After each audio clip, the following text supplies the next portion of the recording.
the rack and pinion. That the rack and pinion thing for me. Listen, if I'm Harvick, I'm mad. I'm making T-shirts. I'm doing whatever, right? Harvick got that new cool T-shirt out, which I think I'd love to get one. What's it called? Yeah, Happy's crappy ass parts for less. Yeah. So I would love one of those shirts. That's an actual T-shirt that he's Yeah, selling? he just put it up. Yeah. Oh, yeah. Yeah. We got to get those. We got to get those I shirts. can respect the game. Yeah. As much as I would be absolutely furious if I were them. The thing is like, and the reason why they can be furious is because they look at these parts that they're putting on these cars and they can see 100%. Rodney Childers and all these guys can look at something and go, if you give me 5 minutes, I can fix this thing where it won't break. But they can't touch it. They can't modify it. They can't infuse any kind of improvement that is outside. They buy these parts from a provider, and they are not allowed to alter them, even for to make them safer or stronger, right, or more durable. But they can look at it and see, oh man, that's not good. That's a cheap piece. I can fix that easily, and that's the frustration for them, right? I think it's warranted too. Absolutely. But for me, as a viewer or I guess broadcaster, there's a part of me that there's a part of me that wants every car that goes to the racetrack to be pushed to its limit. And obviously this is probably a little extreme and they don't need to be breaking the racks in multiple cars, but I've always felt like that at some point we made the cars so bulletproof you never questioned an engine. You never questioned an engine failure was freaking rare. Like to get 1 or even 2 a season is really rare. Like we talk about it. Look, Kyle Busch, he had 2 engine failures, and man, that's not happened to him in years.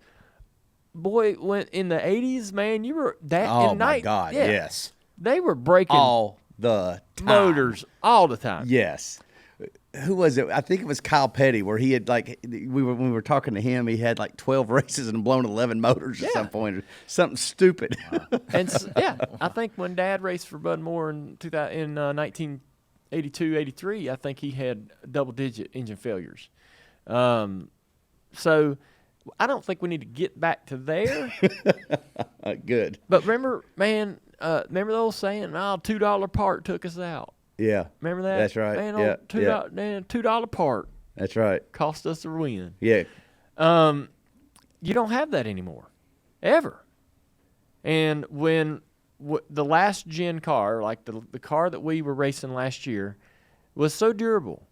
It was beyond everything, like the brakes, the engine, all the stuff was built to be last well beyond anything it was going to experience on the racetrack, right? Mm-hmm. The next gen car is, in a lot of people's opinion and mine as well, an even tougher car. It's over, everything about it says it is unbreakable, aside from this cheap, rack that apparently we have, which they'll fix that. They'll make the NASCAR will not go back to Bristol and have this happen again. They'll fix it. But part of me wants the car to have that some flaws. Yeah, be fragile. Some vulnerability. Vulnerability. Yeah. Absolutely perfect word. I want the drivers to need to nurse it, take care of it. Yeah. The same way I want them to have to do that with tires. That's right. I was just thinking it. We got a car that is eventually, after a few more bugs get worked out of it, will be unbreakable, and then you got a tire that don't wear.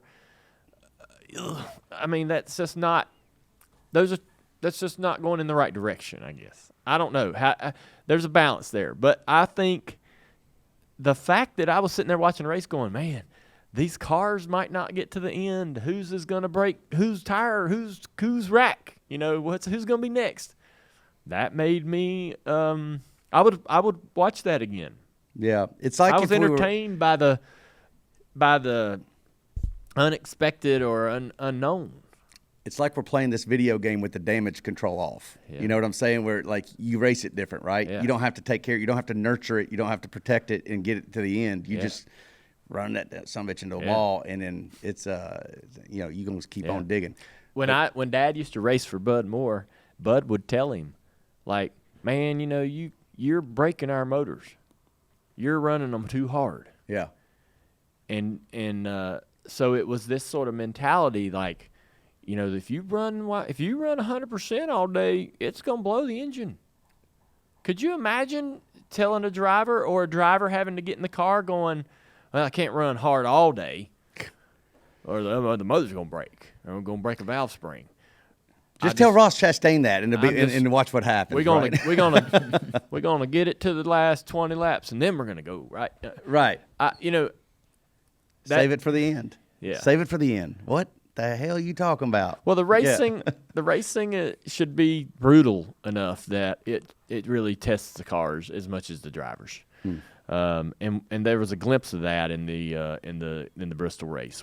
But it's absolutely something that needs to be addressed. We don't need that. That's taking a little too far, I think, when the part was failing so often.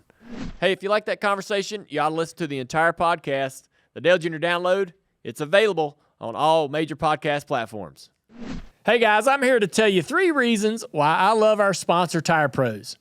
Number 1, Tire Pros loves cars as much as I do. Number 2, they have great service. Number 3, they're committed to getting you back out on the road. Plus, they've got this really cool logo.